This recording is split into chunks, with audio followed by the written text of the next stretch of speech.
Hello, in this video I'm gonna show you how to fix the problem when you want to install Call of Duty Mobile, but you can't seem to find it on INFINIX Hot 12i. So in order to do this, first let's open a Google Play Store. From here try finding Call of Duty. But as you can see, there's no game that we're looking for. Now go back, click on the profile picture, move to the settings, reveal family, parental controls, and right here either disable parental controls entirely or move to apps and games, enter the PIN code and increase PG to at least 16.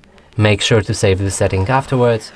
And now let's go back, try finding Call of Duty again, and it's right here and we can install it.